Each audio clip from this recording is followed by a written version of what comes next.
Dans cet épisode, 3 jeunes femmes vont passer leurs premières vraies vacances en Floride. Ces 3 touristes ont dû se dire « C'est super, on va voir la baie de Tampa ». Les preuves indiquent qu'elles sont montées sur un bateau puis qu'elles ont disparu. Mais les informations sont minimes. Il aurait fallu couvrir des centaines, sinon des milliers de kilomètres sur l'eau pour trouver la moindre preuve. Les cheveux, les fibres, les empreintes digitales avaient tous été emportés par l'eau. Jusqu'à ce qu'un panneau d'affichage transforme de simples citoyens en enquêteurs. J'ai trouvé l'idée excellente, brillante même.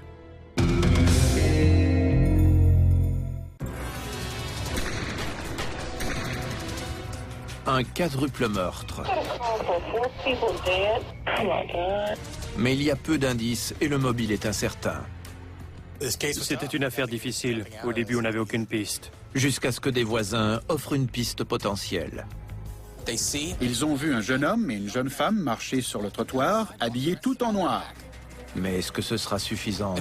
Les familles exigeaient des réponses. Elles méritaient des réponses. Le plus surprenant, c'est que l'enquête ait duré si longtemps.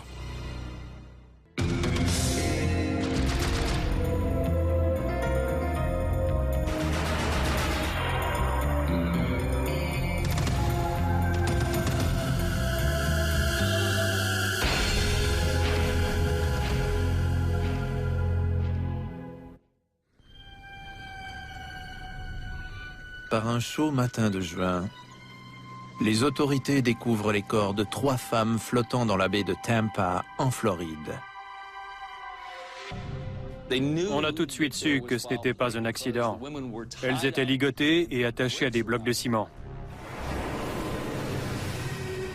Des bandes de rubans adhésifs couvrent la bouche des victimes. Elles sont nues de la taille aux pieds et ont été ligotées avec de la corde de couleur jaune.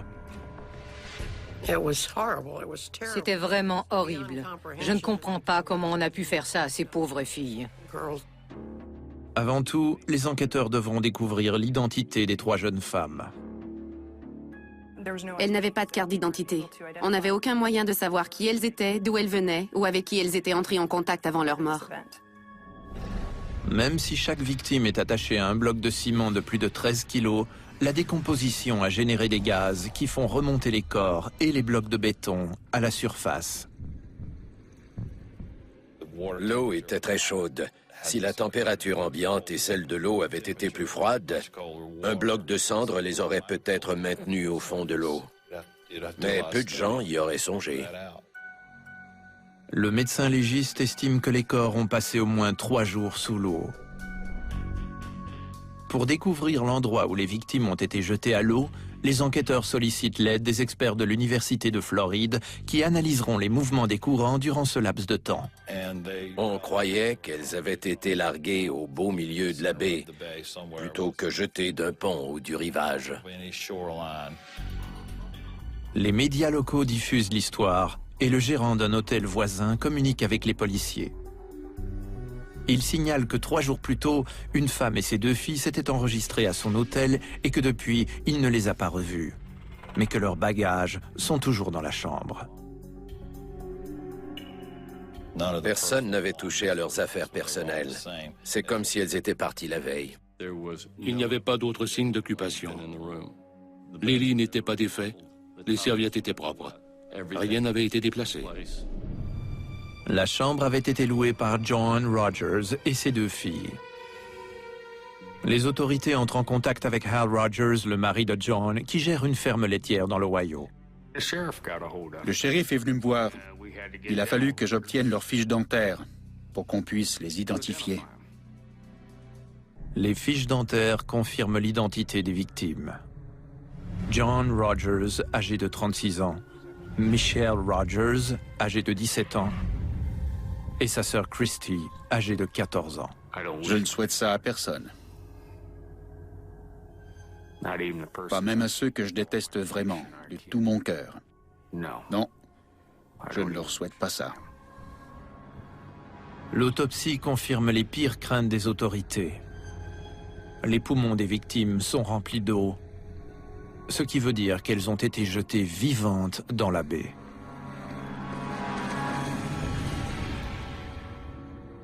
Les enquêteurs ne considèrent plus ces crimes comme des meurtres, mais comme de véritables exécutions.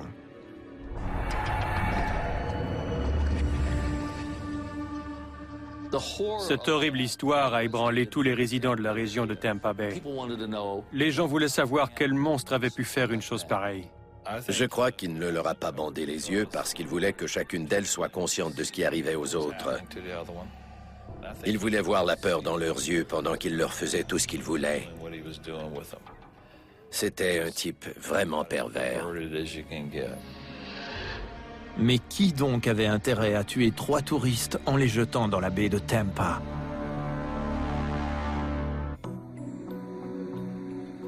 Lorsque Joan Rogers et ses 2 filles ont pris l'auto pour passer une semaine de vacances en Floride, leur père Hal Rogers est resté derrière. Il gérait une ferme laitière. Il n'avait pas le choix, il travaillait 365 jours par année. Bien que sa famille ne soit pas rentrée le jour prévu, Rogers a attendu 3 jours avant de prévenir les autorités. Il m'a semblé froid, très froid. Il venait de perdre non pas 1, mais 3 membres de sa famille, et il n'affichait aucune émotion. Hal Rogers déclare qu'il n'a pas le temps de céder à l'émotion, il a une ferme à gérer. J'ai fait ce qu'il fallait pour continuer le travail et je ne me suis préoccupé de rien d'autre. Les enquêteurs retracent les activités du père le jour des meurtres.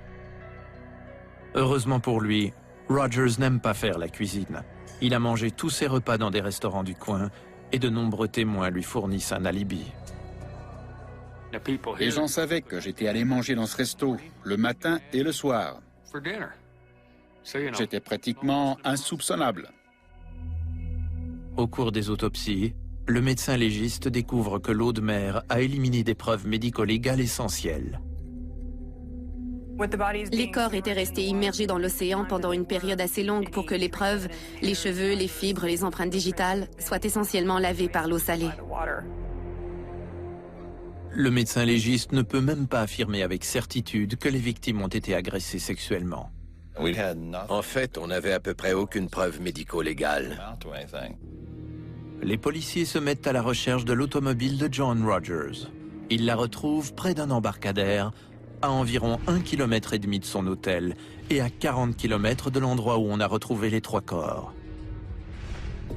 Ils récupèrent 2 notes manuscrites à l'intérieur du véhicule. L'une d'elles décrit la route qui conduit à l'hôtel. L'autre, griffonnée sur le papier à en-tête du Days Inn, indique le trajet menant à l'embarcadère. Les échantillons d'écriture sont confiés à l'experte judiciaire chargée de les analyser. C'est bien Joan Rogers qui a écrit les notes sur le papier à en-tête du Days Inn. J'ai pu le prouver grâce aux échantillons préalables qu'on m'avait fournis.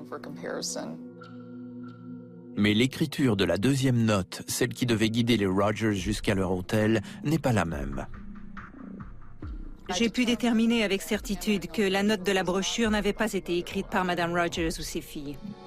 Dans le mot Courtney, qui fait partie de l'adresse de l'hôtel, le T est écrit en majuscule, bien qu'il soit au milieu du mot. C'était insolite, non seulement à cause du T majuscule, mais aussi à cause du R minuscule qui le précédait. De plus, Teresa Stubbs n'a jamais vu de Y écrit tout à fait comme celui-là. La lettre Y apparaissait 4 fois et chaque fois elle était écrite différemment. Les variations n'étaient pas très marquées, mais c'était quand même un élément important. Les policiers y ont mis toute leur énergie. Ils voulaient retrouver l'auteur de la note parce qu'ils croyaient qu'à ce moment-là, ils tiendraient leur meurtrier. En plus de l'écriture d'un suspect, la note dévoile un autre indice. À côté des indications menant à l'embarcadère, Joan Rogers avait écrit un bout de phrase. Bleu et BLC. On a pensé qu'elle cherchait un objet bleu et blanc. Quand on cherche quelque chose de bicolore près d'un embarcadère, il s'agit probablement d'un bateau. Mais les policiers n'y trouvent aucun bateau. C'est un endroit où les résidents comme les touristes peuvent mettre leurs embarcations à l'eau pour profiter de la baie. Puis, ils obtiennent enfin un tuyau. Un informateur leur signale qu'un résident se sert de son quai pour exercer des activités commerciales sans permis. Il emmène des touristes de passage admirer les couchers de soleil sur la baie. L'homme s'appelle Jason Wilcox et il possède un bateau bleu et blanc. La vérification des antécédents est révélatrice. Wilcox a un casier judiciaire. Il a déjà été emprisonné pour voies de fait graves et il habite à 8 km de l'embarcadère. On a trouvé des blocs de ciment sur sa propriété près de son bateau. Jason Wilcox clame son innocence. Mais les policiers ne peuvent prouver qu'ils connaissaient les 3 victimes. Et sans preuve, la Cour ne leur donnera pas le mandat indispensable pour exiger un échantillon de son écriture. On peut trouver un suspect, on peut même être certain qu'il est coupable. Mais le prouver, c'est une autre paire de manches. 2 semaines avant les meurtres de Joan Rogers et de ses filles, les enquêteurs aux homicides avaient été informés d'un crime similaire dont une touriste canadienne de 24 ans aurait été victime à bord d'un bateau bleu et blanc.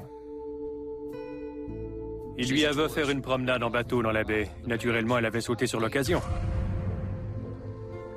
Au milieu de la baie, à l'abri des regards, l'individu l'a menacée de la tuer si elle refusait de céder à ses avances. Il a ajouté qu'il y avait des requins par là, au cas où elle serait tentée de se jeter à l'eau et de nager jusqu'à la rive. Elle lui a dit « S'il vous plaît, ne faites pas ça, je suis vierge ». Mais selon elle, ses paroles l'ont plutôt excitée. Il l'a violée, mais avant, il lui a conseillé de ne pas risquer la mort pour éviter une agression sexuelle. Il avait de la corde jaune sur son bateau, comme celle qui avait servi à ligoter les Rogers. Tout de suite après l'agression, l'homme a vomi. Est-ce que son excitation l'a submergé physiquement, ou bien était-il mentalement horrifié par ce qu'il venait de faire? Je ne suis ni psychologue ni médecin, mais je trouve que son comportement était franchement bizarre.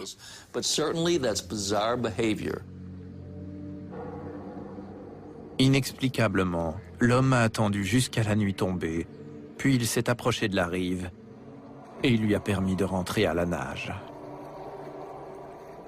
Les enquêteurs croient que le même homme a assassiné la famille Rogers. Les 2 situations étaient étrangement semblables. Malheureusement, la victime s'est douchée avant de se rendre au poste de police, détruisant les preuves génétiques du crime. Sa description a permis à l'artiste judiciaire de créer un portrait robot du suspect qui a été envoyé aux médias de la région. La victime déclare que son agresseur n'était pas Jason Wilcox. Son nom est donc retranché de la liste des suspects de l'affaire Rogers. Il a passé un test polygraphique qui nous a convaincus de son innocence et il a pu prouver où il était au moment des crimes. Le portrait robot suscite des centaines de tuyaux qui doivent tous être vérifiés. La description du bateau bleu et blanc génère elle aussi de nombreuses pistes. On a interviewé environ 800 hommes, dont la plupart possédaient un bateau bleu et blanc. Il a fallu éliminer ces individus l'un après l'autre. Ça nous a pris beaucoup de temps. Les enquêteurs n'obtiennent aucune piste valable et ils adoptent une autre tactique. Sur 5 panneaux d'affichage, ils publient les notes qu'ils croient écrites de la main du tueur. Ce n'était pas une de leurs tactiques habituelles. J'imagine qu'ils l'ont utilisée parce qu'ils étaient à court d'indices. Joanne Steffe aperçoit le panneau en roulant sur une autoroute de Tampa et elle reconnaît l'écriture. Elle ressemble à celle d'Oba Chandler, un entrepreneur qu'elle connaît bien. Quand j'ai rencontré M. Chandler, j'ai eu l'impression qu'il ne disait pas la vérité. Il évitait mon regard et il avait l'air louche, oui.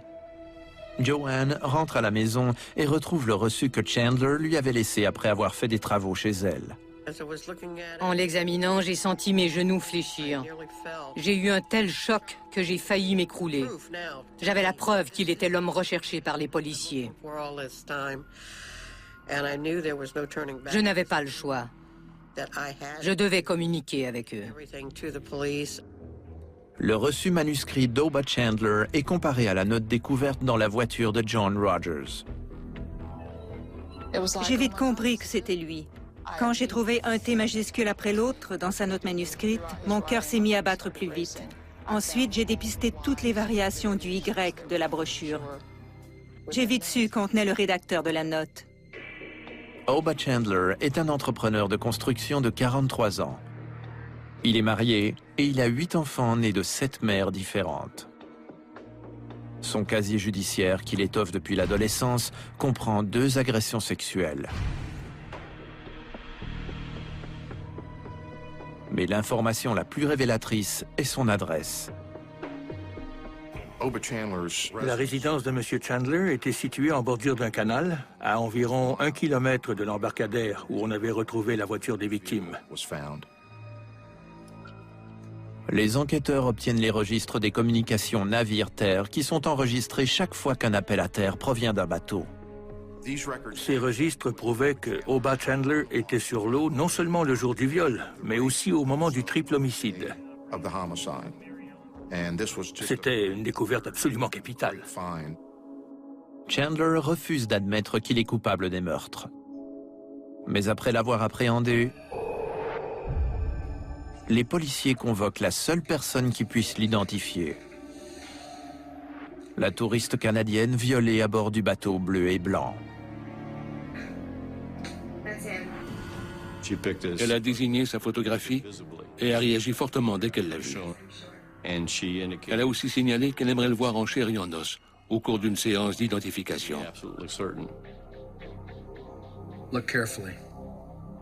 La seconde identification est également positive. Mais lorsqu'il se prépare à fouiller le bateau de Chandler, les enquêteurs apprennent qu'il l'a vendu, sans doute pour éliminer toute preuve potentielle.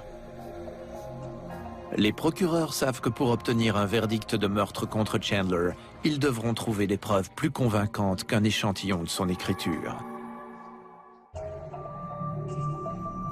Mais l'experte judiciaire en écriture est convaincue qu'Oba Chandler a griffonné les notes sur la brochure découverte dans l'automobile de John Rogers.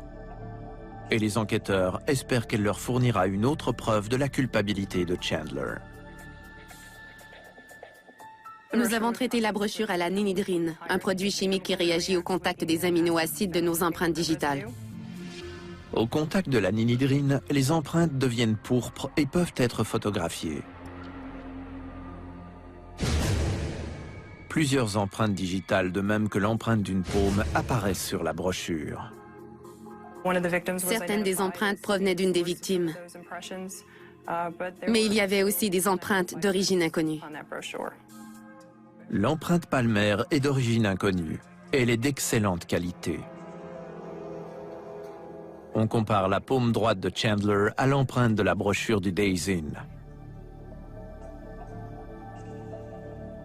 Il n'y a aucun doute. On avait son écriture et on avait l'empreinte de sa paume sur la brochure. C'était d'excellentes preuves. Oba Chandler est inculpé de 3 chefs d'accusation d'enlèvement et de meurtre au premier degré. Les enquêteurs croient que Chandler a rencontré John Rogers à une station-service où elle lui a sans doute demandé comment se rendre à son hôtel.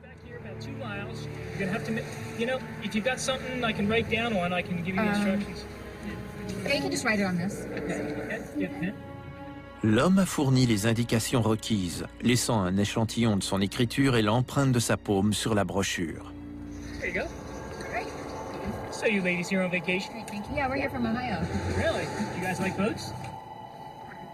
À ce moment-là, Chandler leur a peut-être proposé une croisière sur la baie au coucher du soleil. Une offre que les 2 sœurs ont vite acceptée.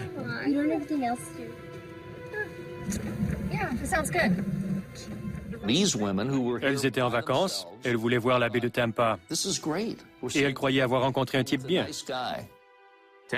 C'est chose courante, ce genre de rencontre. Mais elles sont tombées sur le mauvais type. Elles ont rencontré un sale type, un fou, un malade. Oba Chandler leur indique le chemin de l'embarcadère. John Rogers note ses indications, mais elle note aussi un indice important, bleu et BLC.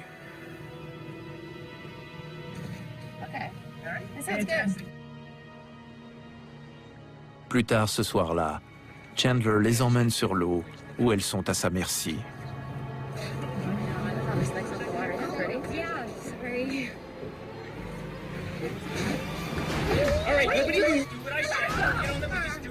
Aucune des femmes ne savait nager. Comme elles ne pouvaient pas nager jusqu'à la rive, elles n'avaient qu'une option, obéir.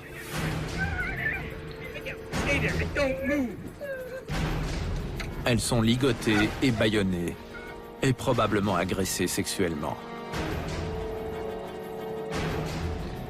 Ensuite, il a lesté ses 3 victimes d'un bloc de ciment et les a jetées par-dessus bord, l'une après l'autre.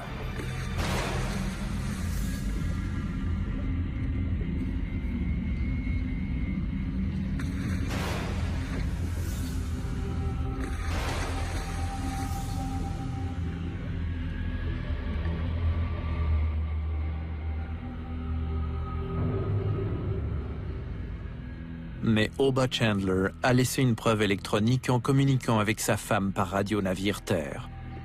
Il a prétendu qu'il avait des problèmes de moteur et qu'il arriverait en retard au souper.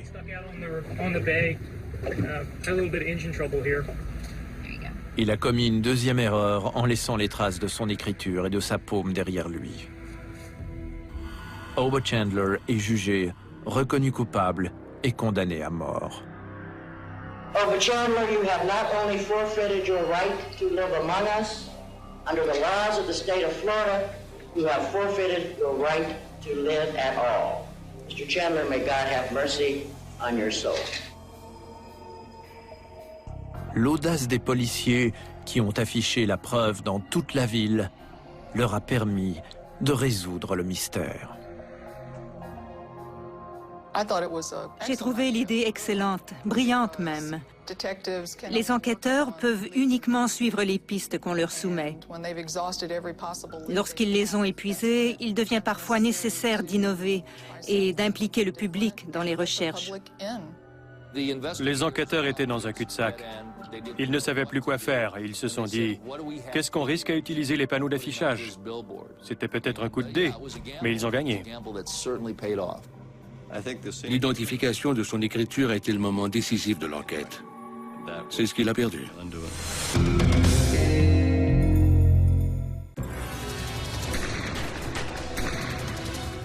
Un quadruple meurtre. Mais il y a peu d'indices et le mobile est incertain. C'était une affaire difficile. Au début, on n'avait aucune piste. Jusqu'à ce que des voisins offrent une piste potentielle. Ils ont vu un jeune homme et une jeune femme marcher sur le trottoir, habillés tout en noir. Mais est-ce que ce sera suffisant? Les familles exigeaient des réponses. Elles méritaient des réponses. Le plus surprenant, c'est que l'enquête ait duré si longtemps.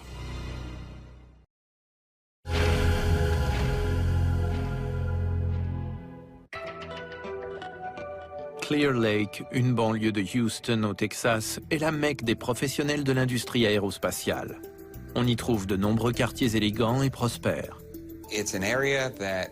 Aucun Américain ne se plaindrait s'il pouvait vivre dans un quartier comme celui-là. Mais en 2003, par un bel après-midi de juillet, ce calme est anéanti lorsqu'une adolescente se rend chez une amie et y découvre un véritable bain de sang.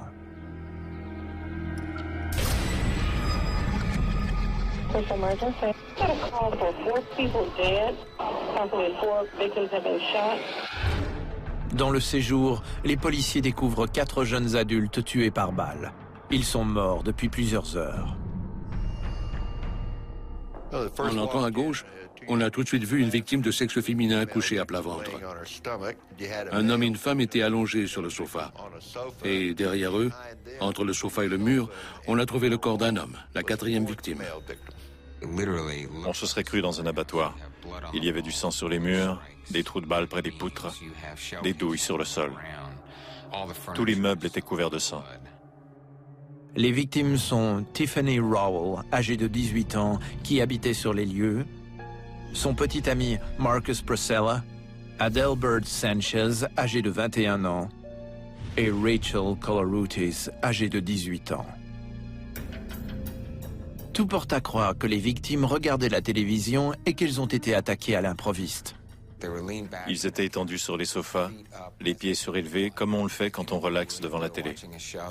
Leur position révèle qu'ils n'étaient pas inquiets. Ces gens-là ne s'attendaient pas à être victimes d'une fusillade. Il semble que Rachel ait été tuée pendant qu'elle appelait à l'aide. Elle a réussi à signaler le 9, puis le 1, avant que son agresseur ne revienne la battre à mort.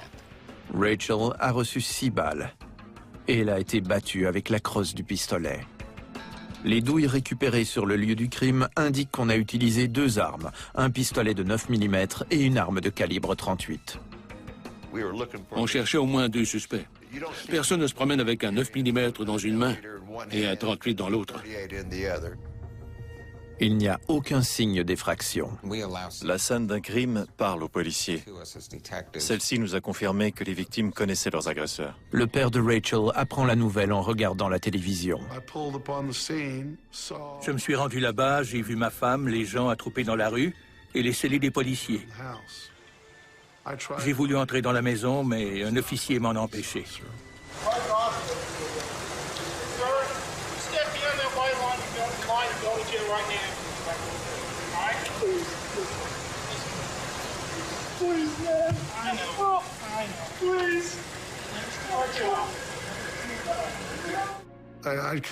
Je ne pouvais même pas imaginer qu'il lui aurait fait une chose pareille, ni pourquoi. Ma fille n'avait pas d'ennemis. Right now, we're all left in the dark. All I know is that a phantom came in and took my sister away. Le mobile du crime mystifie les enquêteurs. Qui voulait la mort de ces 4 jeunes adultes et pour quelles raisons?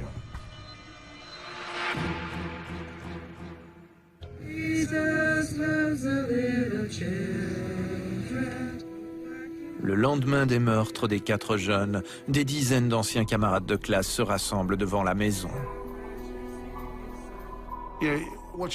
Dans de telles circonstances, il faut d'abord s'occuper de ce qui vient d'arriver. Il faut également organiser un énorme événement familial, c'est-à-dire l'enterrement.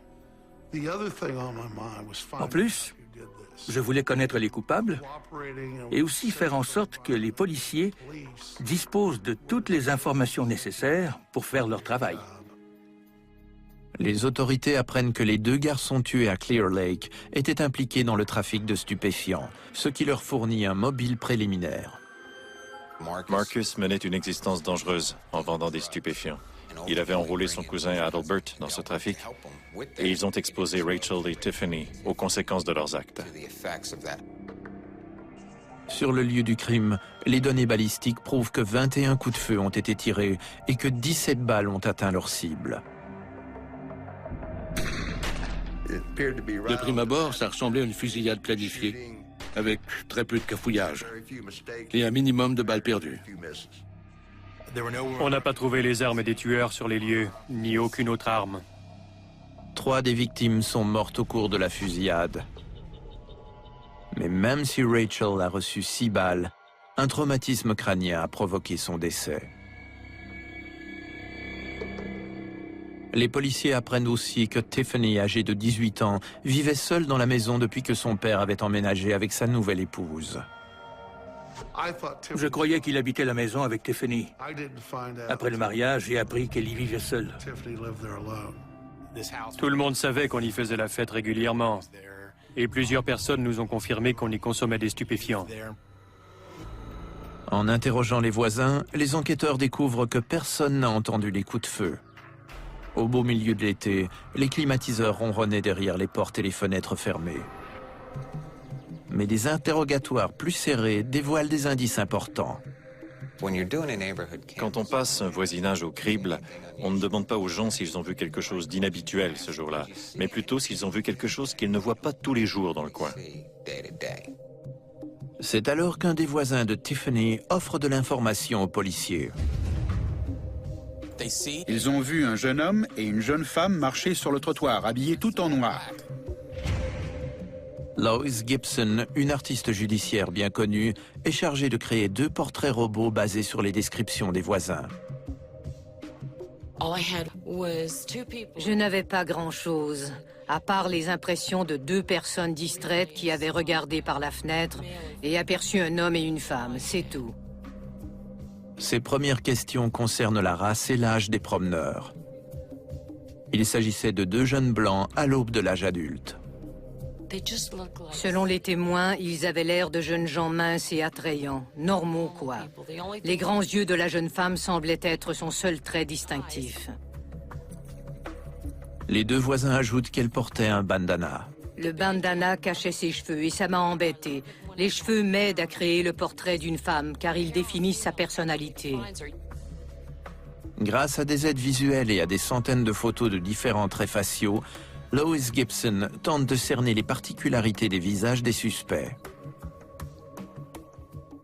Je leur ai dit, je vais vous montrer certains traits et vous me direz lesquels ressemblent le plus à cette personne. Je vais les assembler, dessiner un croquis et vous le montrer. Ensuite, je modifierai tout ce que vous voudrez. Au bout de 2 heures, l'artiste avait créé ces 2 croquis. J'ai dessiné une jeune femme quelconque, jolie, avec des yeux incroyablement grands, et un jeune homme blanc, très beau, aux cheveux blonds, mais sans rien de particulier. Ils n'ont guère l'air de gens capables d'une telle violence. Mais une question se pose. Sera-t-il possible de trouver un témoin qui puisse les identifier et qui soit prêt à le faire? Dès qu'ils disposent des portraits robots des suspects, les enquêteurs se rendent à l'école secondaire de Clear Lake. Ils espèrent que les anciens condisciples des victimes pourront leur dire s'ils avaient ou non des ennemis. 3 des 4 victimes avaient fréquenté l'école secondaire de Clear Lake. Les policiers ont sans doute axé leurs recherches sur l'école, les relations des victimes et leurs cercles sociaux. Mais leurs efforts ne donnent aucun résultat. J'étais en contact constant avec les autorités. Je savais qu'elles exploraient toutes les possibilités. Les enquêteurs ne peuvent ignorer la possibilité que les meurtres aient été commis par des tueurs professionnels. Quelqu'un est entré dans la maison avec un but en tête. Et les coupables, quels qu'ils soient, n'avaient aucune intention de laisser des témoins vivants derrière eux. Marcus Priscilla et Adalbert Sanchez étaient des trafiquants de drogue bien connus des autorités. Et des proches d'Adalbert ont des liens avec la mafia mexicaine. Des membres de la famille d'Adalbert Sanchez étaient incarcérés dans les prisons fédérales du Texas ou de la Floride. Ils étaient impliqués dans la vente et le transport de grosses quantités de marijuana du Mexique vers le sud du Texas. Mais les enquêteurs ne découvrent aucun lien entre la mafia mexicaine et les meurtres. Et malgré tous leurs efforts, la piste des tueurs est perdue. On a mené de nombreux interrogatoires, des enquêteurs ont été libérés de leur dossier pour nous aider, d'autres ont fait des heures supplémentaires. Cette affaire a généré beaucoup de frustration. On n'était pas sûr de trouver le coupable. On se demandait si c'était un tel ou un tel. Les familles exigeaient des réponses. Elles méritaient des réponses. Au bout de 3 ans d'attente, les familles des victimes commencent à perdre espoir. Ma fille n'a pas été tuée par la foudre ou par un cancer horrible. En nous l'enlevant, des individus ont provoqué notre souffrance. Je voulais connaître leur nom. Je voulais qu'ils soient emprisonnés. C'est une réaction instinctive. Je voulais les retrouver et les pulvériser moi-même. Les seuls éléments de preuve tangibles sont les portraits robots des 2 inconnus. À nos yeux, les voisins qui avaient aidé notre artiste à dessiner les croquis étaient d'excellents témoins potentiels. Le père de Rachel met sa souffrance à profit. Il rassemble une récompense de 100 000 $ destinée à quiconque fournira des informations menant à l'arrestation et à la condamnation des tueurs. Une partie de l'argent sert à payer les panneaux d'affichage qui diffusent les portraits robots à travers la région. J'ai loué les panneaux qui bordaient toutes les routes d'accès et de sortie de Clear Lake. Il était impossible d'arriver ou de partir d'ici sans avoir vu ces affiches. Les affiches ont été très remarquées et nous avons reçu beaucoup d'informations. Mais l'appel le plus important a été fait à la ligne de dénonciation Crime Stoppers par une source anonyme. Crime Stoppers, how can I help you? L'informateur prétend reconnaître la fille du portrait robot. Il l'aurait rencontrée en cure de désintoxication. Il ajoute qu'elle s'était vantée de sa participation à un quadruple meurtre. Cette femme a admis qu'elle avait tué 4 personnes et elle leur a raconté en détail ce qu'on ressentait pendant l'exécution d'un quadruple meurtre. Et elle donne un autre renseignement à l'informateur, un détail que seul l'assassin peut connaître. Une des victimes a été tuée pendant qu'elle signalait le 911. Personne ne pouvait connaître ce détail, à part un des participants. Je me suis dit, on les tient, c'est le bon tuyau. Mon cœur battait très vite. J'étais surexcité. L'informateur identifie la femme. Elle s'appelle Christine Paolilla et elle a 20 ans. Étrangement, la photo du permis de conduire de Christine est presque identique au portrait robot de Lois Gibson. J'ai littéralement crié de joie. J'étais assise dans mon bureau et j'ai crié « Waouh !» Je n'en croyais pas mes yeux. Comme 3 des victimes, Christine Paolilla a fréquenté l'école secondaire de Clear Lake. Ironiquement, Christine avait été victime d'intimidation à l'école, mais Rachel et Tiffany l'avaient défendue. Au lieu de se moquer d'elle, Rachel et Tiffany lui sont venues en aide et elles sont devenues ses amies. Quand j'ai téléphoné à ma femme pour lui dire que c'était Christine Paolilla, elle m'a répondu « George ». Rachel avait sa photo dans son portefeuille.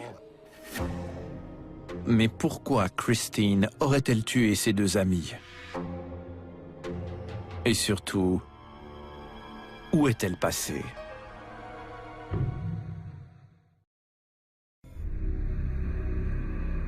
Au Texas, Christine Paolilla est maintenant le suspect numéro 1 dans l'affaire des meurtres de Clear Lake. Elle a été identifiée par un informateur anonyme qui a vu son portrait robot sur un panneau d'affichage. Une vérification des antécédents révèle que Christine est accro à l'héroïne et qu'après avoir quitté l'école secondaire, elle a dilapidé son héritage pour assouvir sa dépendance. Elle dépensait beaucoup d'argent liquide pour acheter des stupéfiants, en particulier de l'héroïne. Elle paye environ 1 000 $ par jour pour se piquer à l'héroïne. Grâce au reçu des guichets automatiques, les enquêteurs retrouvent Christine et son mari dans un motel miteux de San Antonio. Ils retiraient de grosses sommes d'argent liquide régulièrement, pour ne pas dire quotidiennement. Les agents m'ont dit que c'était l'endroit le plus immonde qu'ils avaient jamais vu. Incroyable, il fallait le voir pour le croire. Les enquêteurs trouvent des centaines de seringues et des dizaines d'objets liés à la consommation de drogue partout dans la chambre. 80, 85 seringues bien alignées, déjà remplies et prêtes à servir. C'était vraiment affreux. Une buée rougeâtre couvrait la plupart des objets qui jonchaient la chambre. Après s'être injecté une dose d'héroïne, ils expulsaient les restes du fluide dans les airs. Ce fluide retombait au sol en gouttelettes sanglantes. C'était un horrible spectacle. 2 semaines plus tard, il serait probablement mort. Elle avait une jaunisse prononcée et n'avait sans doute pas mis le nez dehors depuis des semaines. 8 semaines, selon son mari. Elle se nourrissait de biscuits salés, de fromage et d'héroïne. Pendant son interrogatoire, Christine, que la vidéo policière montre en proie au sevrage, avoue sa complicité dans les meurtres. Mais elle déclare que c'est son ex-copain Chris Snyder qui est le véritable tueur.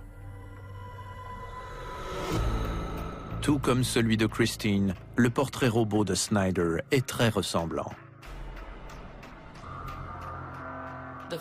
L'art judiciaire a fait le travail dans cette affaire.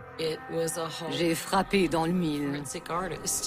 I was not in that house. Okay. At all. Were you in the driveway? I'll put anything on it. I was not in that house. Were you in the driveway? Just, I wasn't in the driveway. The only time I was, the closest I was to the house was when I drove up. Christine affirme qu'elle a attendu dans la voiture pendant que Snyder tuait ses amis. He told me he did it. He did it. Did what? What did he say, Christine? That he shot them? La banque de données de l'État dévoile l'adresse des parents de Chris Snyder qui déclarent aux autorités que leur fils habite en Caroline du Sud. Mais ceux-ci le préviennent de l'arrivée imminente des policiers et Chris Snyder disparaît. Il a laissé sa voiture, son portefeuille, il a tout laissé derrière lui.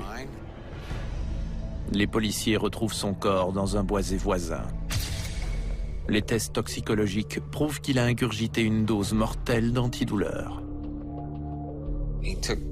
Il a agi en lâche jusqu'à la fin. Il s'est sauvé avec un flacon de pilule. Il s'est roulé en boule comme un animal effrayé. Il s'est caché sous des buissons. et il a avalé des médicaments pour mourir en douceur. C'est un perdant, un salaud, un lâche qui savait ce qui l'attendait. Lorsque les policiers fouillent la demeure de Chris Snyder, ils y trouvent une arme de poing de calibre 38 et un pistolet semi-automatique de 9 mm. On a effectué des tests balistiques avec les deux armes. Ils ont prouvé qu'elles avaient servi à commettre les meurtres. L'ADN de Chris Snyder est prélevé sur l'arme de calibre 38. Et 3 ans après son meurtre, des traces du sang de Rachel Koloroutis adhèrent encore aux 9 mm. Dans le mélange d'ADN prélevé sur le 9 mm, nous avons découvert des allèles qui correspondaient exactement à ceux de Rachel. L'ADN de Snyder a été trouvé à l'intérieur du barillet d'une arme qui avait été utilisée il y a 3 ans pour tuer 4 jeunes sans défense. C'est extraordinaire. Le mari de Christine déclare aux policiers qu'elle lui avait déjà avoué qu'elle était directement impliquée dans le quadruple meurtre. She told me that when they left there, Christine went back to make sure that one of them was dead. One of the girls was hit repeatedly over the head, I believe, with a gun. Confrontée aux preuves, Christine finit par avouer qu'elle tenait une des armes. We went off a bunch in your hand? It felt like a million times. Even the first time, it felt like a million times. En fonction des preuves, les procureurs croient que Christine Paolilla et Chris Snyder avaient besoin d'argent ou de stupéfiants. Ils se sont donc rendus au seul endroit où ils étaient certains d'en trouver, le domicile de Tiffany Rowell. Les voisins immédiats de Tiffany ont vu leur visage, ce qui leur a permis de participer à la création de portraits robots presque parfaits. Les victimes connaissaient Christine. Elles ont ouvert la porte et invité les deux visiteurs à entrer. Aussitôt, les deux invités se sont mis à tirer. Ils ont tiré 21 coups de feu en quelques secondes. Ils ont fait main basse sur leur butin, mais selon son mari, Christine aurait alors remarqué que Rachel était toujours vivante et qu'elle avait saisi son cellulaire. Christine l'a battue à mort tandis qu'elle tentait de signaler le 911. Il semble qu'avant de mourir, Rachel Koloroutis a eu le temps de lui demander « Pourquoi me fais-tu ça ?» Christine a dit à son mari qu'elle l'a ensuite frappée jusqu'à ce qu'elle meure. Christine Paolilla est inculpée et reconnue coupable de meurtre qualifié. Comme elle n'avait que 17 ans au moment des meurtres, elle échappe à la peine de mort. Mais elle passera le reste de sa vie en prison. Quand un parent perd son enfant, il n'a jamais de répit. Sa mort laisse un trou énorme qui ne se remplit pas. Ça ne s'améliore jamais. Je peux même dire qu'année après année, ça devient pire. Cette affaire démontre parfaitement comment les familles des victimes, les policiers et les experts judiciaires peuvent collaborer pour régler un dossier nébuleux. Notre meilleur coup, ça a été de trouver l'ADN de Chris Snyder dans le barillet d'une des armes. Je prendrai des preuves physiques avant des témoins oculaires, n'importe quel jour de la semaine. Les experts judiciaires et les preuves découvertes sur le lieu d'un crime racontent une histoire encore meilleure que celle du témoin à la barre du tribunal. À leurs yeux, leur envie de se défoncer encore et encore valait plus que la vie et l'avenir de 4 adolescents. Incroyable. Elle a eu ce qu'elle méritait. Je suis très content d'avoir joué un rôle dans cette affaire.